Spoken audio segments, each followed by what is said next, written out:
Lluvia Verde career training is part of the RiverSmart Homes program, supported by the DC Department of Energy and Environment. It's designed to introduce best management practices in residential and commercial landscapes to reduce the impacts of stormwater runoff and its impact on the water quality of DC's waterways among Spanish-speaking residents.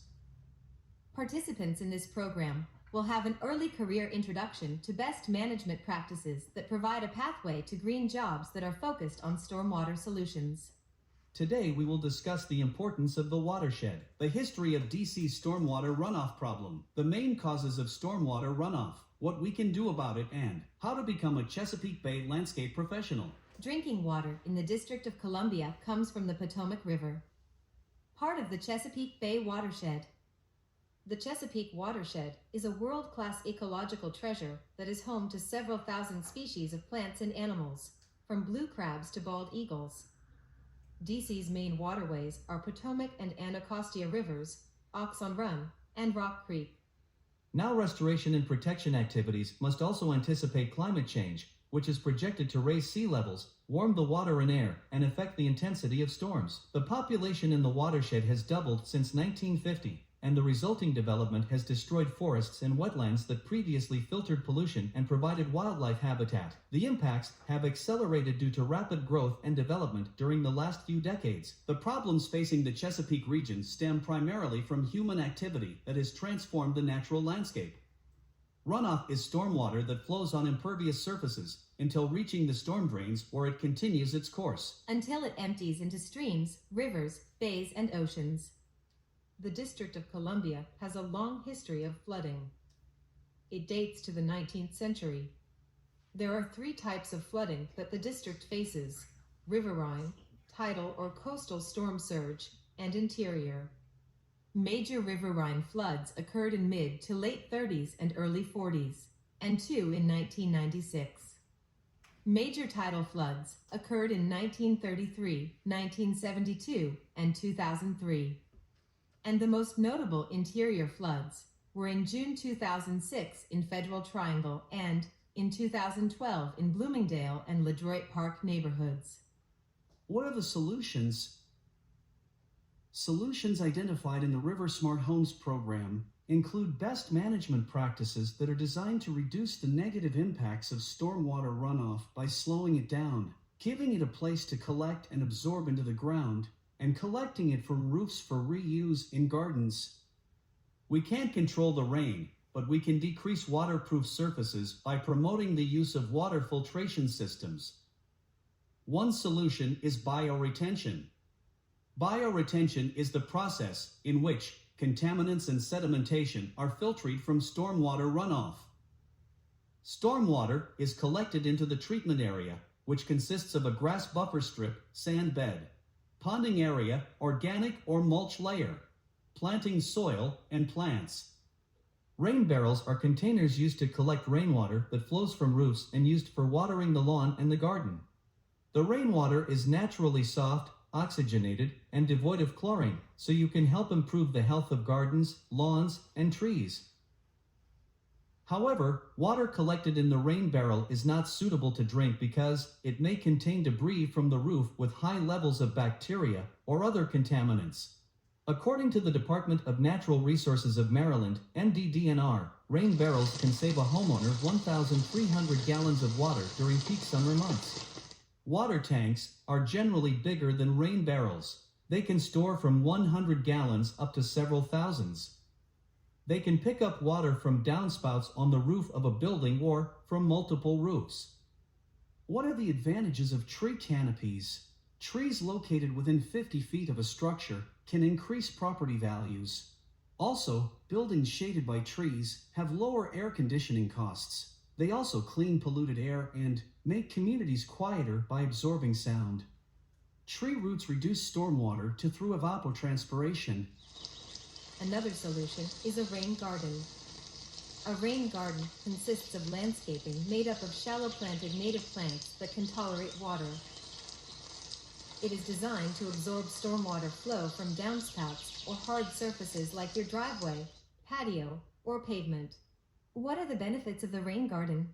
They reduce stormwater problems on your property, such as stagnation or erosion.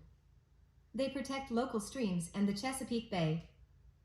Rain gardens replenish the groundwater supply and provides habitat for wildlife and increases the diversity of birds and butterflies.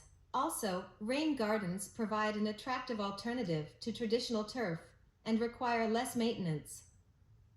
Bayscaping is landscaping that replaces grass with plants native to the Chesapeake Bay watershed.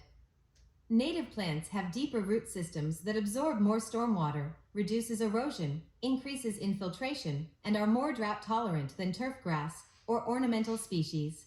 Bayscaping also provides beneficial habitat for pollinators like butterflies and honeybees. Bayscaping projects need to be cared for, especially during the first 2 years following installation. Typical maintenance tasks include watering plants regularly if there has not been a significant recent rainfall. Regularly weed, prune, and mulch the garden. Remove trash or other debris from the bayscaping. Monitoring the garden for signs of erosion, especially if the downspout is discharging to the garden. A green roof or rooftop garden is a vegetative layer grown on a rooftop. It provides shade, removes heat from the air, and reduces temperatures on the roof surface and its surroundings.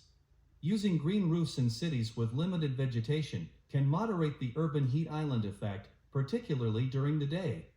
It cleans the air by filtering particles such as smog and carbon dioxide.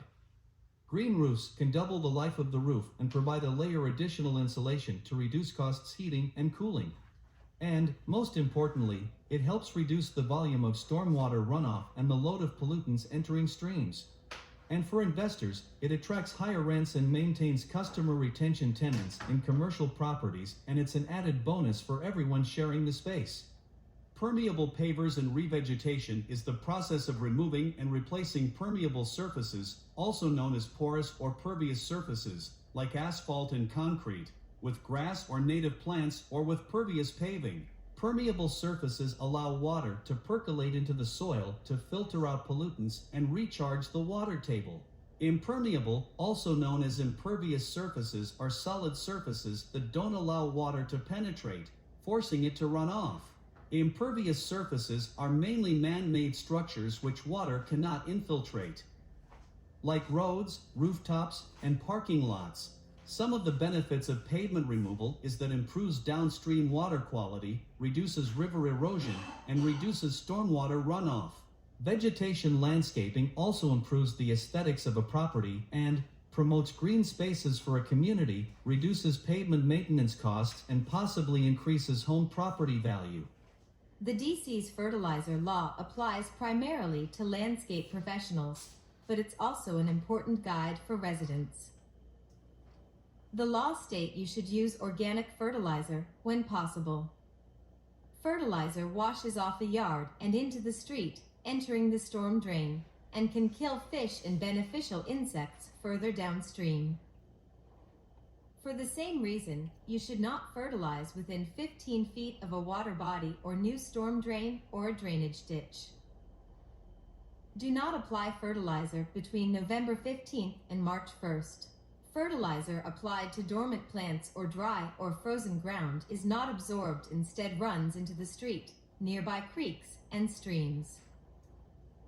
Lastly, do not apply fertilizer when it is raining. Wait at least 24 hours after the storm passed to fertilize. How can landscaping firms or landscape designers get involved in RiverSmart homes? Landscapers must attend a one-day training to become eligible to install the RiverSmart landscapes, bayscapes, and rain gardens. This free training is held each fall and spring and will include a classroom session in the morning with a hands-on component in the afternoon. Topics will include the goals and purpose of RiverSmart homes, the design and placement of gardens, and administrative requirements. In the afternoon, participants will assist in a rain garden installation at a RiverSmart home site. Visit the RiverSmart website for more details.